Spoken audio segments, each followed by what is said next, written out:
Hello, everyone. Happy Fierce Female Friday. Actually, I think today it should be Happy Fierce Futurist Friday. That's perfect. I have an amazing woman here with me today, and I'm super excited to introduce her to all of you.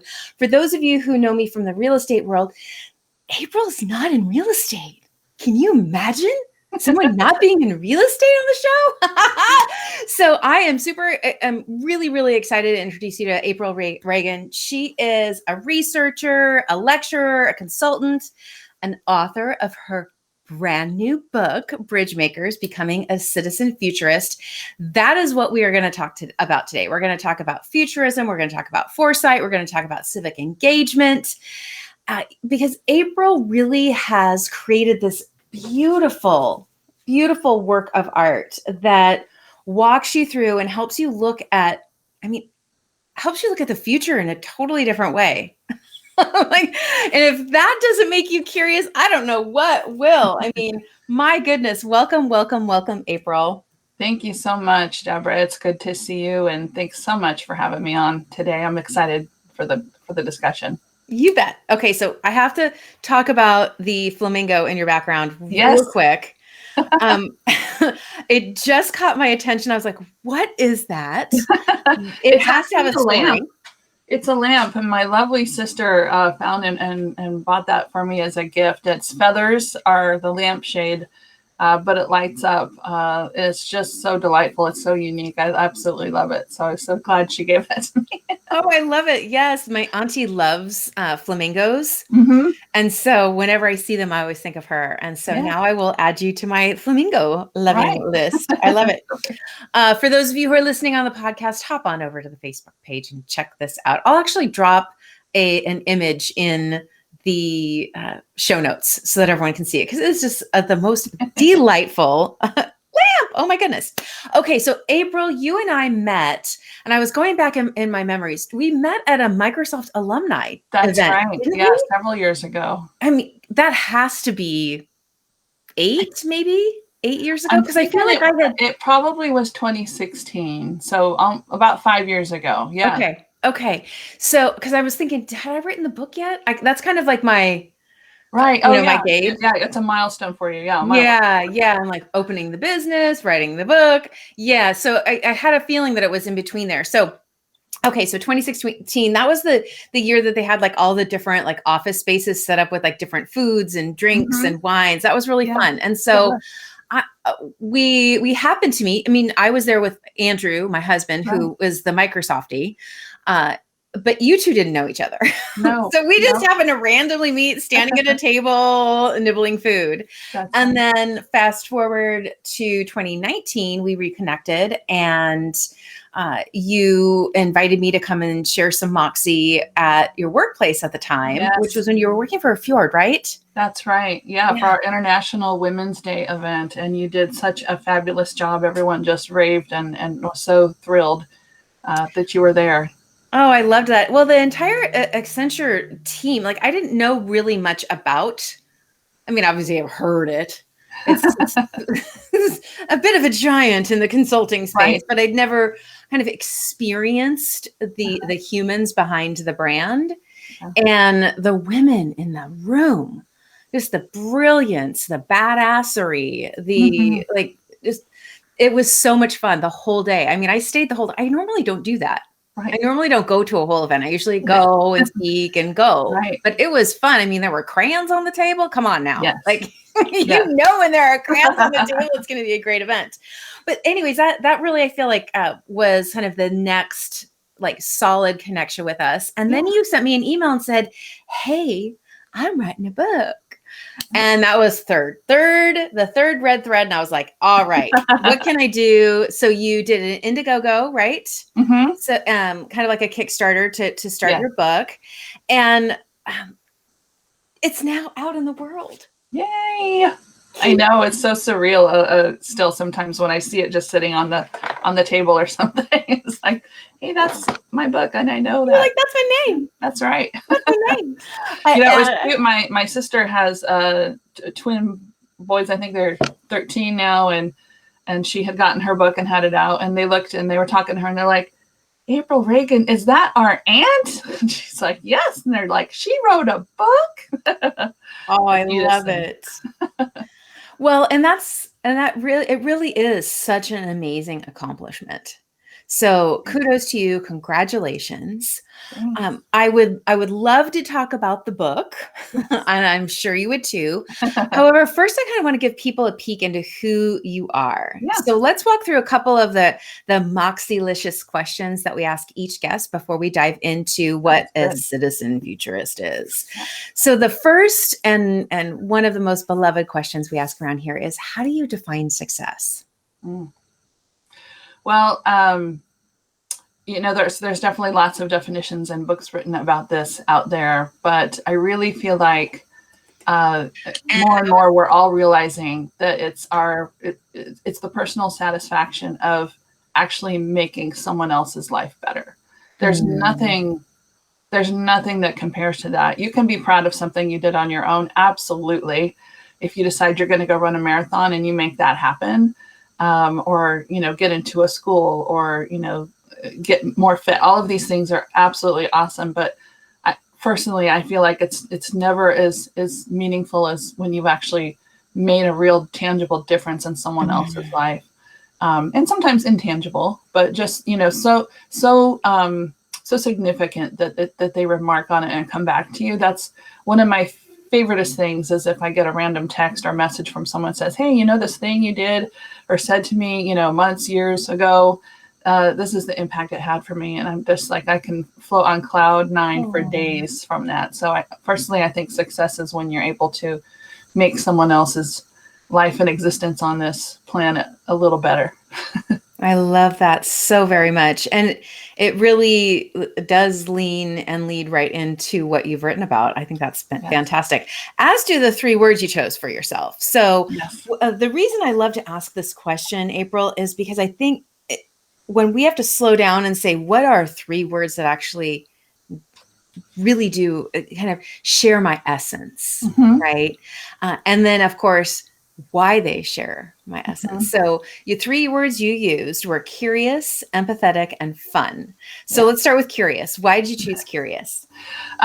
Curious, I would say it's actually taken me many years to realize that that's pretty much my core nature.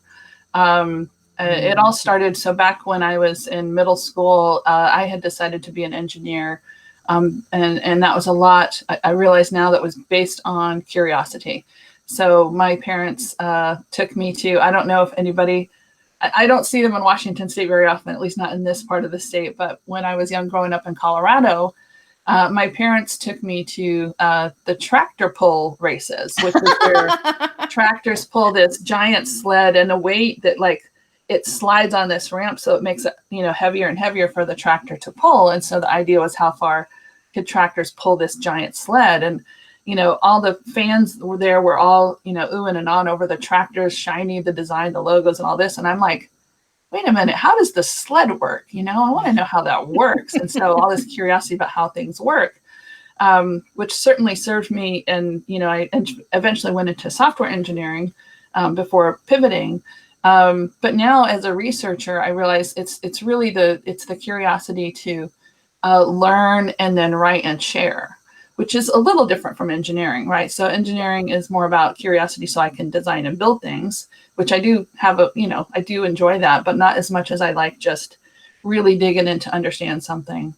And so I think that's definitely where the curiosity is just at my core. I have way too many hobbies, way too many books, all of those symptoms of being a curious person. I love it. Well, I think I love the connection between research and curiosity, right? I think that so often when we think of researchers, we think of, just it's because they love to read or because they like to dig into statistics, but there really is a curious kitty inside each and every one. So I think that's fantastic. Right. All right. What about empathetic? I mean, this is a big, powerful word, right? Yes. So what drew you to empathetic? Well, I would say, again, it's just learning over the years who I really am. And part of that curiosity, I think, is related because I am such a thinker of multiple perspectives, and it drives my kids crazy because, and to some extent my husband, because when they want to just vent or rant or say something, it's just my natural instinct to try and consider the other side of it, the other perspective, or what's going on, or why would that person behave that way, or why would that happen? I'm always like, I can justify everything almost with like, well, I could see if in this situation, blah, blah, blah. So it drives them crazy. However, empathy, it's something that's mirrored back to me a lot in terms of feedback, what people appreciate about me working on teams or in our family. Just someone who really does honestly care about, again, other people's experience and trying to just understand, relating my own experience as best as possible, or just trying to explore again through that curiosity. So, it's just another natural thing. And it just took me a long time to recognize and to appreciate that, but also to understand that sometimes there are sometimes drawbacks to being empathetic, right? So, but most of the time it's a good thing, and it helps move things forward. A lot of my time was in work was a project manager or a program manager, and managing teams and people. You absolutely need to be able to understand people and understand where they're coming from, what's going on with them, and that definitely leveraged my empathy in nature. Oh my goodness, I love that. I think that's great. And I think the concept of helping people find an optimistic way to see things, or leading them to understand those diverse perspectives, it's an honor. Right. And if you aren't coming through it from a place of empathy and understanding, it can feel overwhelming to the other person. Right. Or it can feel shame can be woven in, like, well, you're not thinking this way, you should be thinking this way. Right. And I think that being empathetic really does, it balances out giving direction with grace. Yeah. Right. I love that. Yeah. Okay. So the last word you chose was fun. So yes. what about you is fun, April? It's so funny to be talking about these things, because I'd say at this point in life, I've come to understand what the three words are, and also how they are just part of me. And so fun is like, I'm not good with stuffy. I'm not good with rigid rules generally. And so I will find a way to joke about something, or try and, bring some levity to a discussion. I just try and think of how something could be, that might ordinarily be not a very enjoyable task, and find a way to make it fun. I'm definitely a fan of like pumping up jams when you're cleaning your house, and in meetings, cracking jokes, and just kind of ready to laugh at just about anything all the time. It actually gets me in trouble, Deborah, I will tell you. I served on a jury. First, it was a several week long case. We were all getting very tired. And it was down at the King County Courthouse, a beautiful old structure. And our chairs, we had the kind of office chairs, and I was sitting in the front row, and we were listening to some very important testimony, but we had been sitting so long, my back was killing me. So I tried to just adjust my chair a little bit. And what happened was it sank all the way to the bottom and banged. And all of a sudden, like, the next person's head is here and mine's like here. And it was just the physical comedy of it. I couldn't help but giggle. And it was so inappropriate and so bad. The jury actually got called off to the jury room and yelled. I felt bad because everybody around me couldn't help but giggle too. And so we kind of got yelled at by the judge for giggling in what was a very serious case. But that's just my nature. Like everything has the potential to be a little funny and well, I mean, come on, you're fully human. Yes. Like, and jury, that doesn't.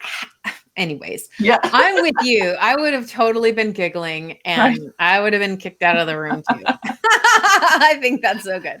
So let's let's actually like switch gears and talk about the book, because I think that part of this idea of making light of important things is part of, I think, what writing is, right? And by light, it doesn't have to mean like in unimportant, but actually shining a light on something that most people have never even thought about before in a way that makes them lean in and ask questions.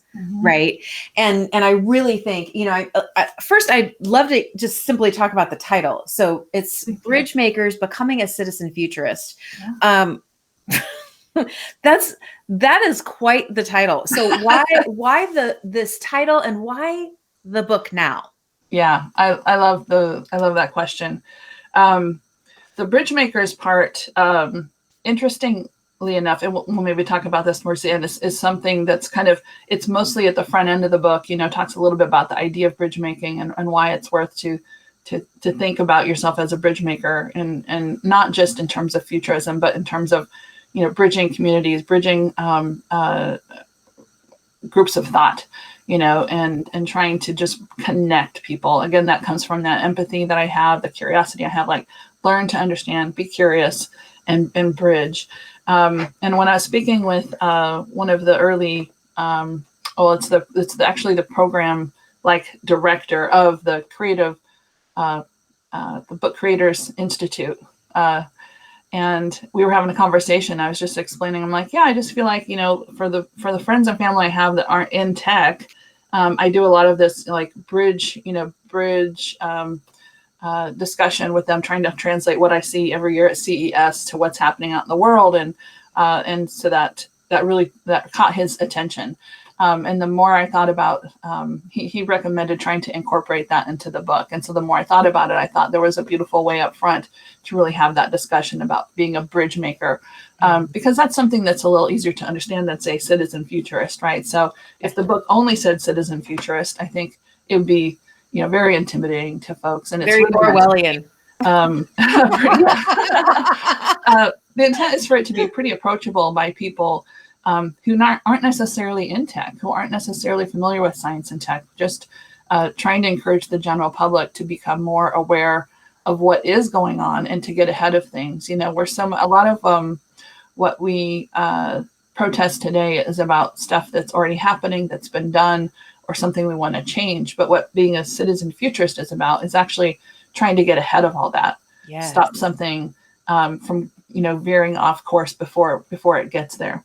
But the becoming a citizen futurist, I felt like the whole point of the book is to try and get people to be citizen futurists. And if it wasn't in the title, it would be a big miss.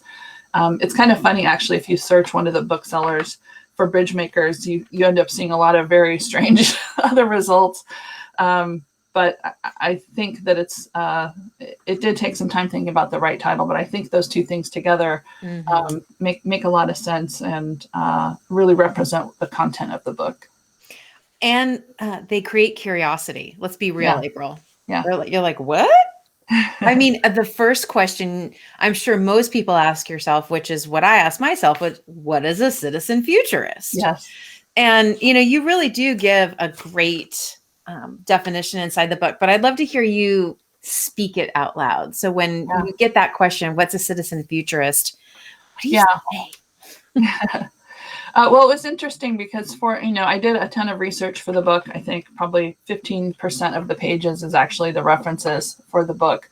But what I couldn't find out there is a common or shared definition of what that means. However, in talking with people and doing reading, it seems like there is this entity of a person who's a citizen of all of our, any type of society, right? So from your local community up to the globe, up to a member of the universe, right?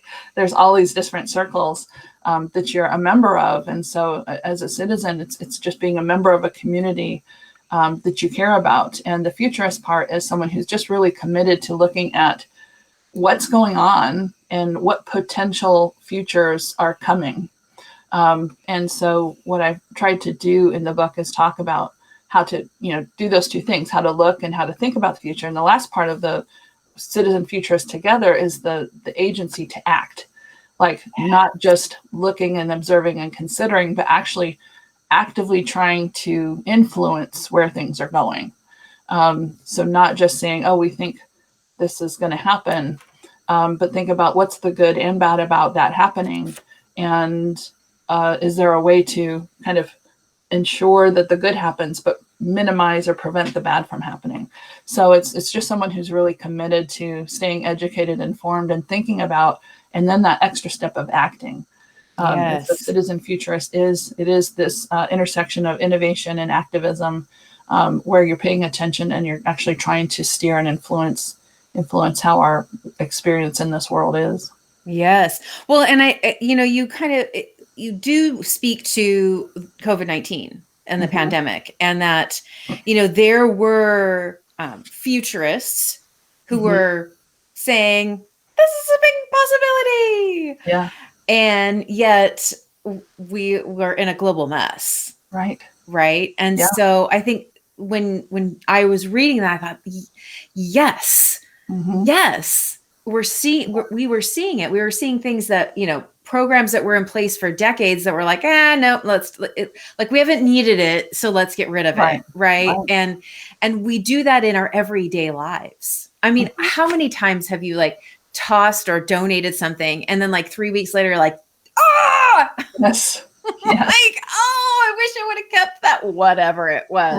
Right. And, I think that, I think that this is going to bring a level of comfort to some people who do maybe hold on to things a little bit longer than most, because they kind of have that feeling like, I'm going to need this.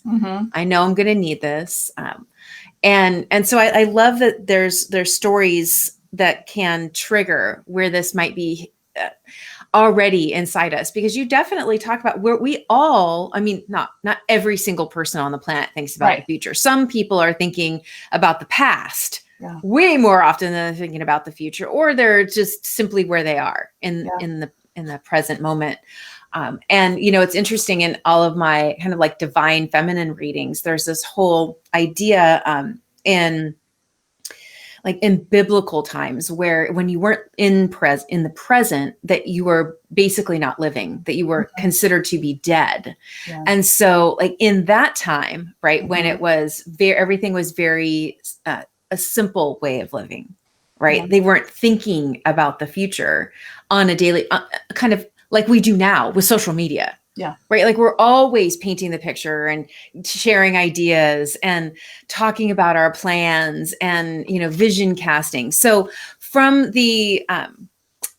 for those of us who are thinking how does one label themselves or get into something called futurism? What did that look like for you? How did you get into this conversations and writing a book about futurism? What did that look like? Yeah. Well, the original intent for the book, so we can talk about, handling personal uncertainty and change. I was actually laid off last summer from Accenture. And for a hot minute, I was like, well, this is weird. But it was good. Also, I hadn't not held a job since I was 16. So it was kind of also like, I can actually breathe for a few minutes here. But it was about that time that Eric, the gentleman I was talking about, had asked me if I wanted to write a book, because he was reaching out to doctoral students. I am working on my doctoral degree through University of Seattle.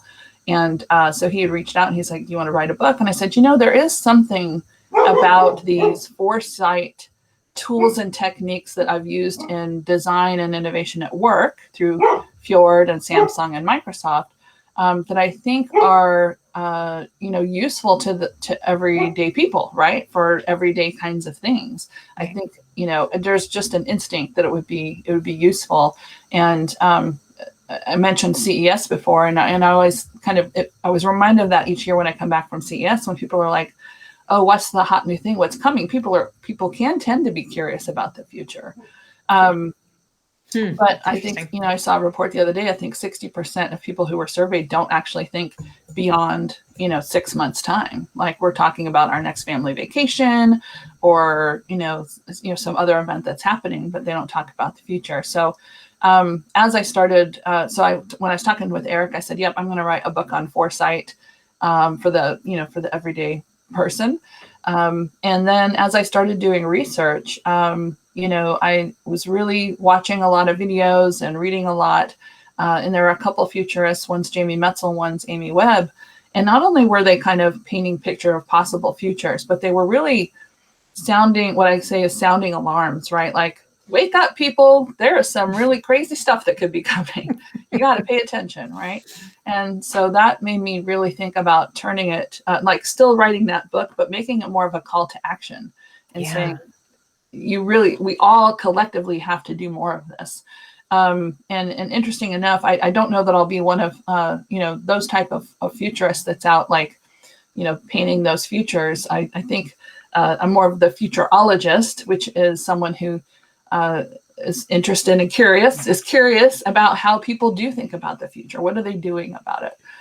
So somewhere in there is what I'll be. But I've definitely built a really great set of relationships with futurists and love having the conversations. And I may end up doing more of that in the future, where I'm actually painting those futures to look at. But with my doctoral degree, I'm actually looking at how can these big organizations, the Microsofts, the Googles, the bioengineering companies, how can they actually engage the public to have conversations about some of these things? Most of these companies do some kind of user research or qualitative research, but it's nothing on a large scale. It's nothing that really assesses the public's values and how things should be done and what decisions should be made. It's sort of like, we'll build it, ship it, and see what happens. We'll kind of throw it over the wall, as they say, to the public. And as we've seen with like social media and with a lot of the electronics that have, microphones, video, and, how that are recording all the time with personal assistants. And, a lot of the times these products act in a different way than consumers are expecting. And so it's trying to find a way to have that conversation between these companies and the public. So with the doctoral, with my dissertation, my intent is to find how can companies engage the public in an effective way. So it's kind of all coming full circle. Yeah. Well, and I think that we need a fresh framework for that, right? Because it's traditionally, until the age of social media, we were being talked at.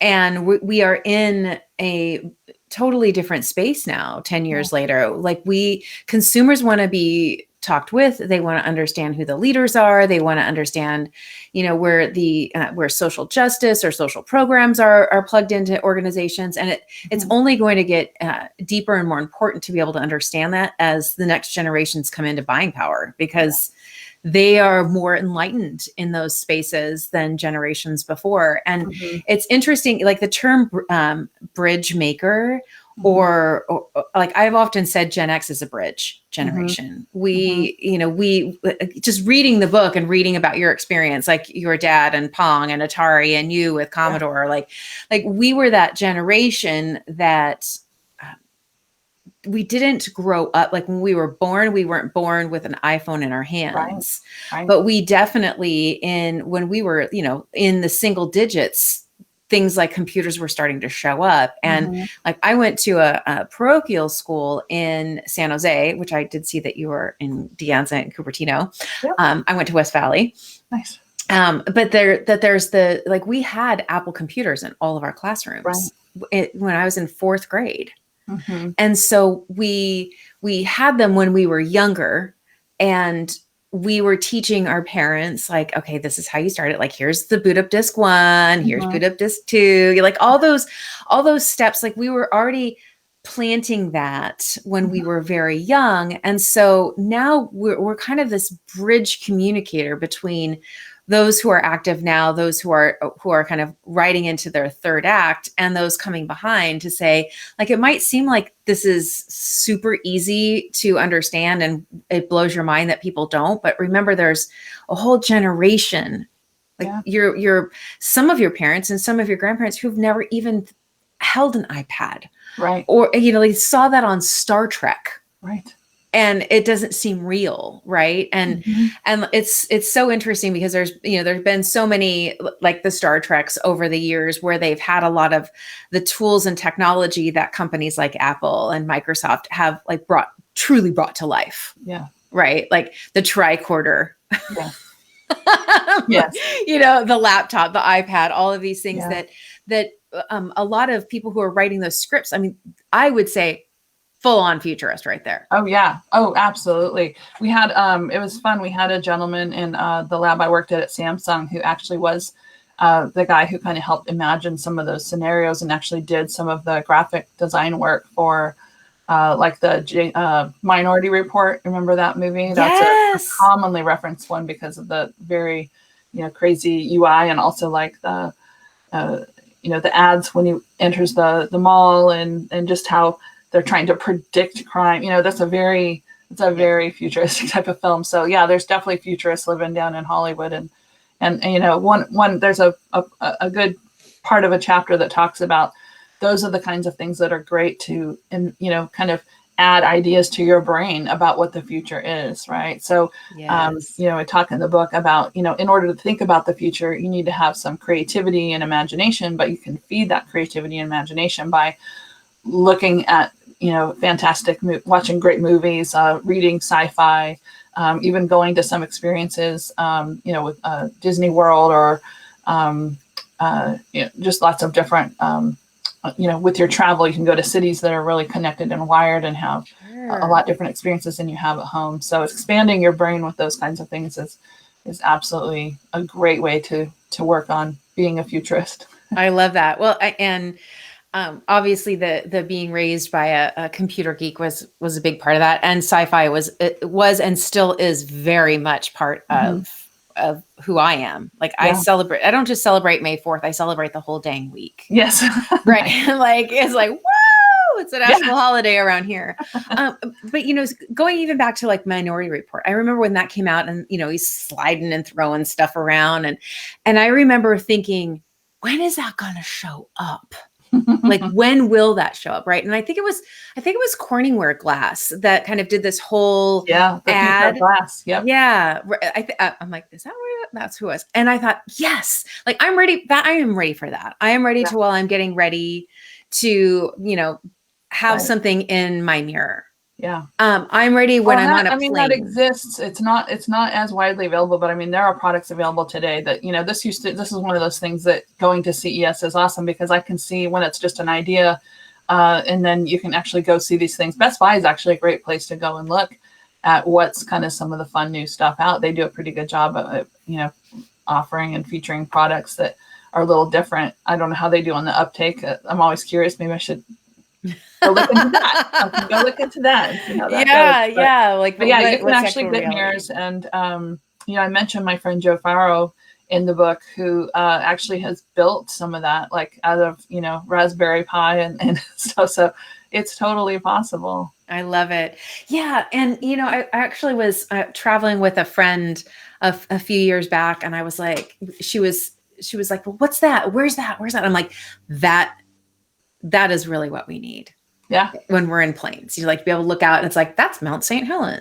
Yes, that's great. That's what great is, that kind of all the things. Yeah. Like I can see that's coming. I want to be around for when it happens. Yes. Right. Like, I so absolutely want to be around when it happens. And I know that, yes, I know you can have your app, you can put it up, and it'll, I want it to be right there. I want it to be like super accessible and built in. So I think that's so much fun. And I love the idea of, stepping into the futurist of who you are. So I would love to know those who maybe aren't, space, sci-fi, tech geeks, like, how is this resonating with your readers? Like, what are they, putting blue tabs on?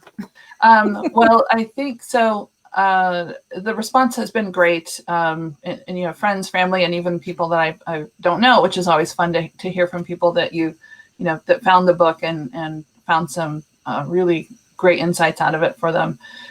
There's kind of two types of responses I'm getting, and one is really around the bridge making part, and about bridging communities, bridging ideas, and being the person to help kind of translate between two.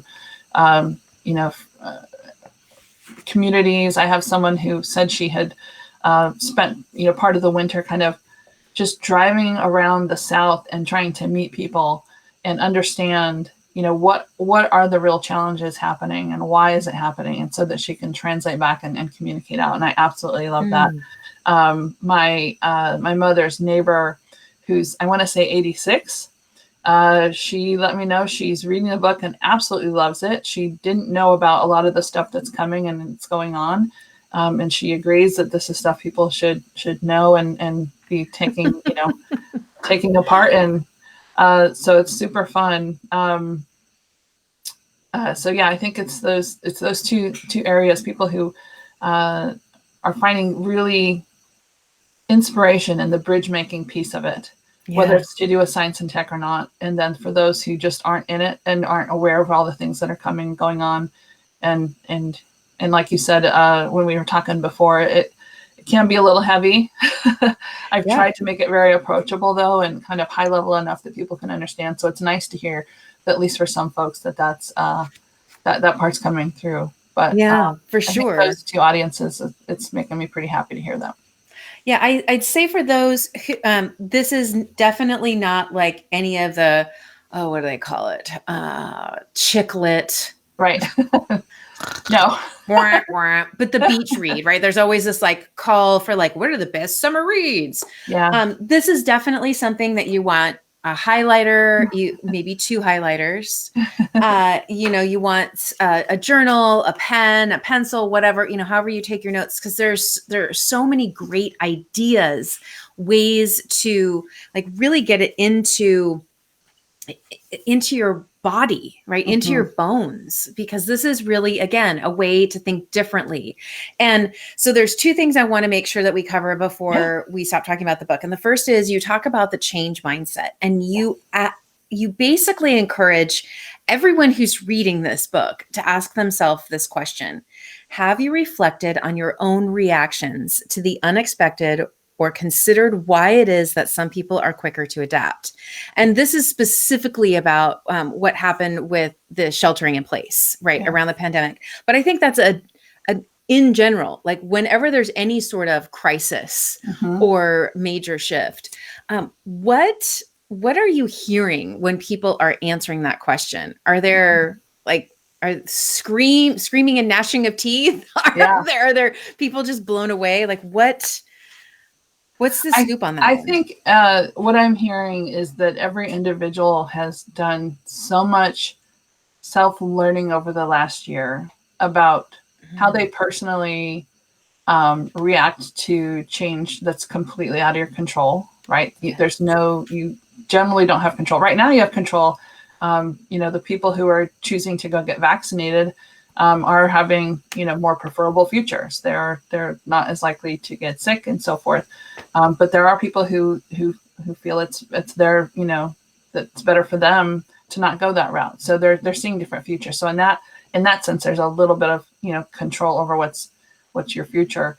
But going back a year and a half ago, it was totally out of all of our control. It was something that we didn't understand. And so people really, took to that differently. I know some people talk about they learned that it was trade-offs, right? So people were calculating how much risk they were willing to accept. How often were they going out into the community? What kinds of venues were they going to? Some people didn't necessarily have that luxury of choosing. They had to choose, right? I need my paycheck. I'm going to have to go accept this risk.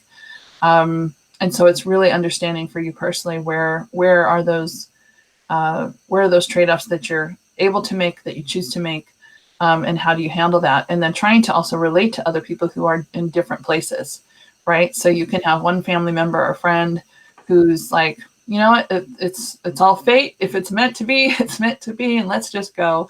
And then someone else who's like, no, I feel like I do have a little bit of say here if I'm just very conservative and kind of hold back a bit. So I think just through dealing with that world change, but I think then it also has become more as we're opening up, those same kinds of trade-offs and choices are coming up. And so I think that drives a deeper internal reflection now about what it is at our core that makes us willing to kind of open up to possibilities and risks. And I will say, I definitely fall into that bucket of someone who learned a lot, because I'm generally a pretty big risk taker. I like going out, but there was something different about this for me that did make me be a little more conservative, kind of reduce the chance of being subject to the the hospital stay and all of those possibilities. But it also, I think, for a lot of people, opened up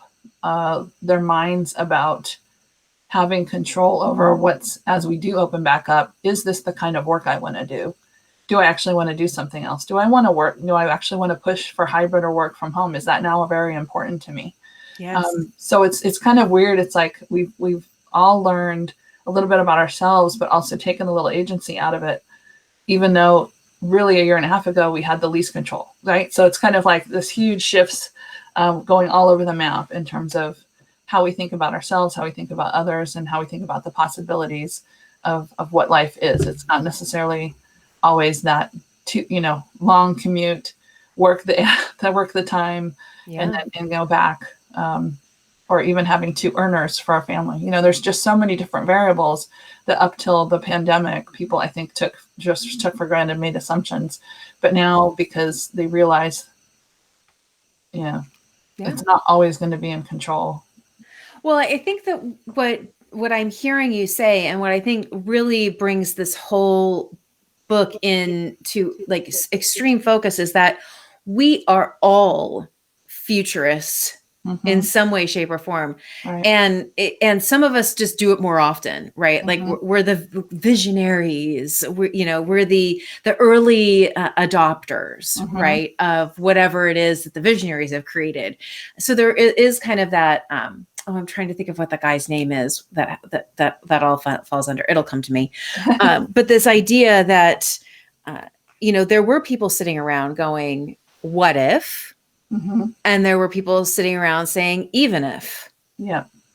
And then there's people who are kind of in the middle. Right. And it's like their worst case scenario was acceptable. Yeah.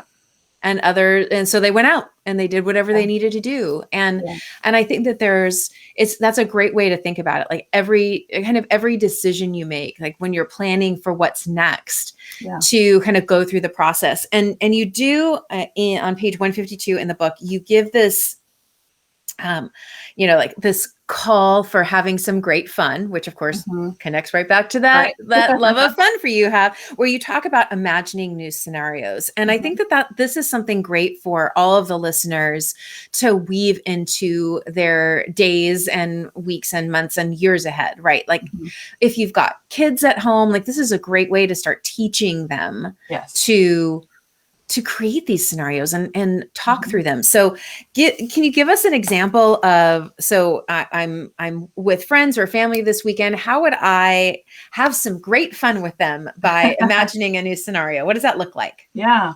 Well, there's, I talk in the book about, overarching, there's like the three main, steps: look, think, act. And so that's, if you forget everything else, just remember look, think, act. And the looking's a really important step. Yay, there's our stickers. The looking's a really important part. So I think that family barbecue starts with, what have you seen that's different lately? What have you seen that's piqued your interest? A lot of times it could just be, I mentioned in the book about looking at the younger generations. They're usually, quicker to know about a new app or a new service. And so finding out what are you guys using? How are you using to communicate these days? So that's hasn't changed as much as it did a few years ago. But and then even with the adult set, it's like, what's happening different for your work? What's happening different for how you're spending your time on the weekend? And that could surface all kinds of things. So then it's thinking about what might be the next thing that comes from that, right? So if we're I think one of the examples I use in the book is, we talk about liquid expectations in the book, which is something that I learned at Fjord. It's something they talk about living services, and liquid expectations was probably one of my favorite things I learned at Fjord, because it's so true that once you start experiencing a benefit or an experience in one situation, you start kind of looking for and expecting it in another one.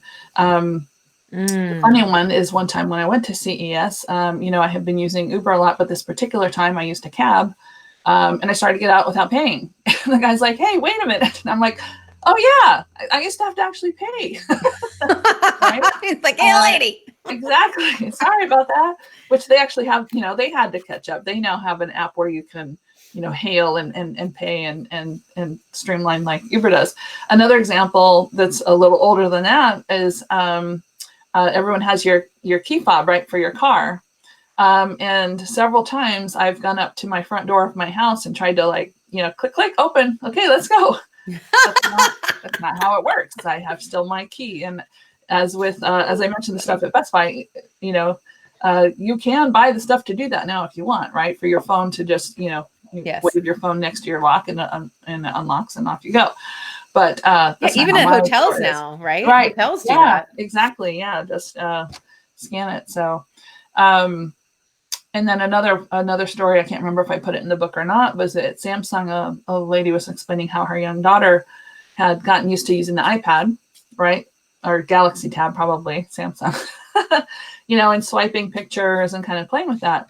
And one day they were watching something on the television and the daughter wanted to change the channel. So she went up and she tried to swipe, right? She tried to swipe on the thing. So it's just this nature that like, I'm kind of getting used to this here. I want to be able to get to that. Yes. So when you go to your barbecue and you're thinking about these things that are happening, where might I expect or want that, experience to go next? So like with Starbucks has the mobile order app. Is if anybody's like me, it was very fun at the beginning. You could place your order, you go and past the line of people waiting, and your drink's ready, and you walk out, and you're like, haha, I'm special, I'm cool, right? But it's not just because you had the app. Well, now obviously, very much driven by the pandemic, but more and more places have that now where you can do that. And I think a lot of places that you wouldn't necessarily have expected to be able to do that have added that feature as well. So yes, I feel that way about like what's available on DoorDash or Instacart. Right. It's like, how come I can't get anything from Trader Joe's? That's right. I can get it from QFC, but not from you. That's right. It is that's such a great example of that liquid expectation. Oh my gosh, I love that. So then the last part is the act part. So it's not just having the conversation over the water cooler or the barbecue with your family. It's actually thinking about, actually, if this thing happened, that would not be so great. How can I actually get my voice out into the world about that? And right now it is a little hard, right? Because there's not necessarily those great channels, but you can start at least getting the word out through your social media platform or, through relevant community groups. If there are civic, it totally depends on what it is that you come up with. But there may be ways to kind of voice that concern. Again, my hope is that over the next few years, we start to see these channels open up. I'm certainly going to be looking at it, but it is all three steps. So it's the looking, the thinking, and the acting that really truly makes a citizen futurist. I love that. Well, and I love the idea of simply starting with, what have you seen that's different lately? Yeah. Right. And you can really like spider web right off of that. Like, right. What have you loved? What's frightening or concerning you, and then finding what lights that fire inside of you. That is where the action is, right? I've heard this in so many different places and from so many different stages, the idea of when something speaks to you, like when you feel something is unjust or simply not being done well, right. Like that is your calling. Your calling isn't to complain or to just say that's not good. Like your calling is to be part of the solution. Yeah. And so a futurist really is a problem solver, yes. Right? A solution-minded, solution-oriented human who's, right. Who's done with here is what's wrong with the world and saying like, what do I do next? So besides the going through the process of, what have you seen, what's different, you definitely talk about the no judgments, right? You should always remember the yes and. Whenever you're having these discussions, there should be no buts. Right. No or no. That's or right. no buts. Yeah. So really, this is a great way to implement it. But as far as when you get into part 4 and it says like your next steps, you kind of go through this flow of getting in, like get involved, understand the policy environment and stay up to date, be timely, plan your approach, tell a relevant and engaging story. I'm reading this list for those of you who do get the book. It's on page 177. Like when I read this and I read through the, imagining the new scenarios, this needs to be like a book club on a whole nother level, right? Yeah. So like find your people, right? Find your squad, your lioness pride that are those that are ready to step into being a citizen futurist and do this together. Yes. It's so much better together because, you just, you're a great representative for all of the intentions of this book, Deborah. The better together is because with creativity and imagination and brainstorming, it's always energizing and fruitful to build off of one another's ideas, right? So each one of us comes to the table with different experiences, different mindsets, different assumptions about the world, and different focuses, right? So you will have just a different set of way of thinking from everyone else. So when you get lots of brains together to talk about things, you will have different perspectives and different ideas that you can build on those things. And the other thing you mentioned was the yes and. The reason we try in brainstorming generally to stay away from, kind of viability comments or, that's a dumb idea or, for whatever reason, is because it really shuts down the creativity for everybody. As long as we're positive and we, say, one example, if someone has an idea and it sounds like it'll be kind of a slow functioning idea, instead of saying that's a dumb idea, that's too slow, you would say yes, and we find a way to make it fast, for example, right? So the yes and really helps, kind of keep the creative juices flowing. And it creates a lot of energy and more happens faster when you do it as a group. So the book club, absolutely. It's great because imagining those future requires everybody's kind of perspective on that looking. And it's much more motivating to act also, to find that agency and act as if you have partners and groups that you can go take action with, right? So yes, it's much easier to do it with the village than on your own, for sure. absolutely. And everything's more fun when you're doing it with others, right? So you're Yeah. getting all of your amazing words in one beautiful, exciting read. So while you were talking, I dropped the link in, and I know that after the show is done, we'll be able to use the code MoxieChat for them to get a little something from you. And I love the idea of them getting something with your signature. Yes. Isn't it fun to have to be able to write something inside your own book, April? It is. Yes, it is. It was so fun writing them all out, and just, I know everybody almost that ordered, and so it was just fun to write those out. So with MoxieChat, so I'll do free shipping and the free signature. Usually I put, charge a little extras because it takes time I have to ship it here and then ship it back out. But I'll do those free, and the book is discounted on the site. So you get kind of a three-way deal there. And I would love to not only just, get your order and send you a book, but I'd love to hear your thoughts later after you've read some of it. Again, my hope is to, if I keep hearing responses from those two audiences, those it's like the bridge making really spoke to me and here's what I'm doing about it, or wow, I didn't know all of this was going on and it is important and I'm glad I know about it now and I want to do something. That's great. And anywhere in between as well. And I do have, so there's going to be a hardcover edition launching next month. And included in that's not in the paperback is an index, which is helpful when there's so many different topics, but also a discussion guide. So for each chapter, there's some kind of, comprehensive questions, like, did you actually, get through it? Because sometimes if you're like me, you can read several pages and realize you have no idea what you read. Just rewind, repeat. But it also has additional reflection questions that are useful for book clubs to have those conversations and say, it's more thoughtful, it's more personal, the questions. And so it's another way to,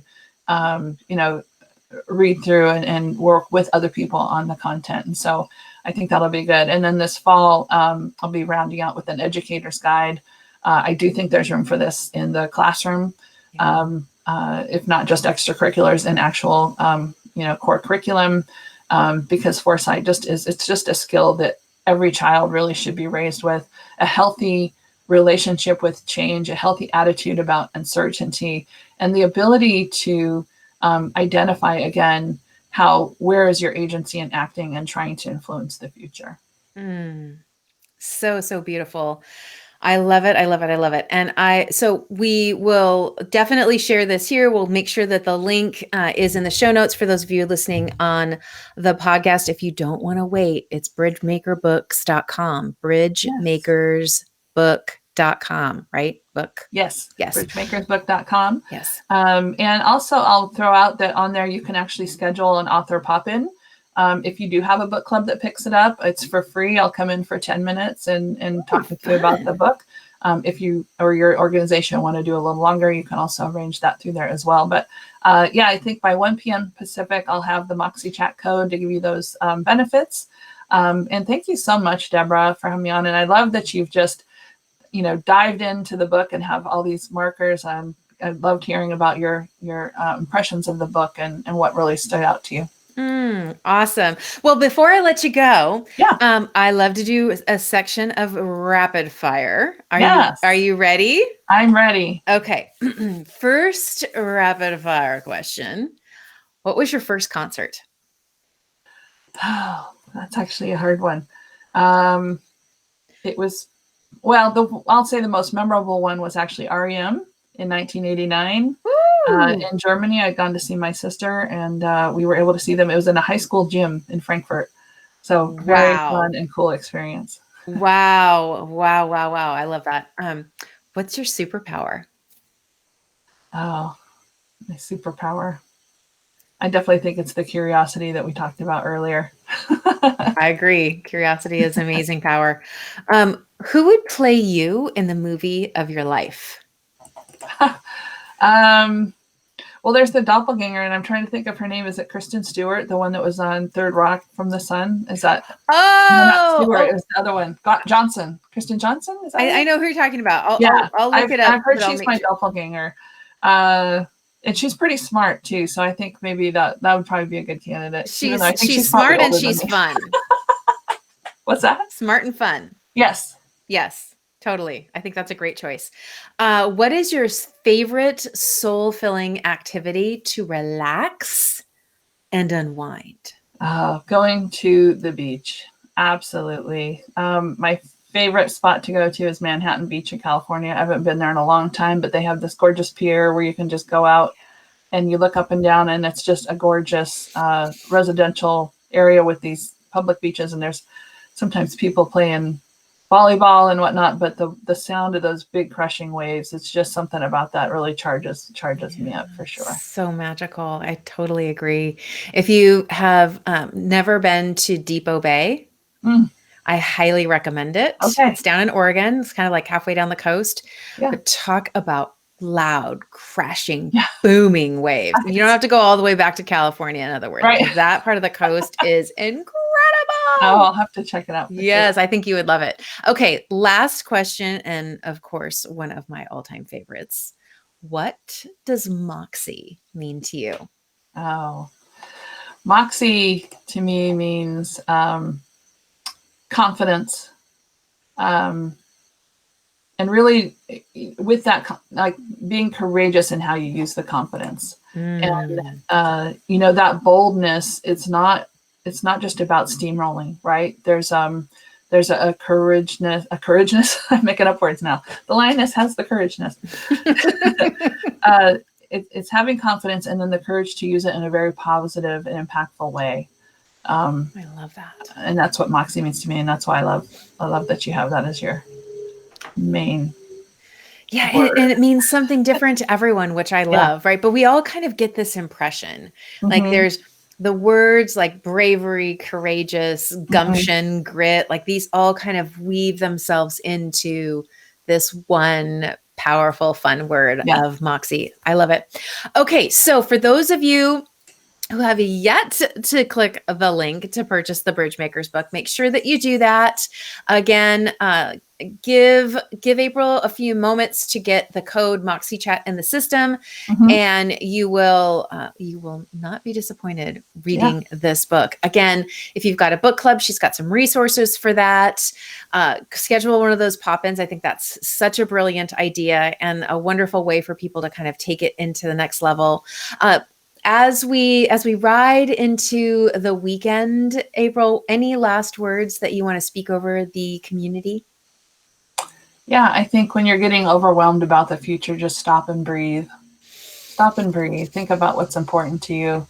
And I really love, Deborah, when you were talking about the what if and the even if, and deciding what works for you.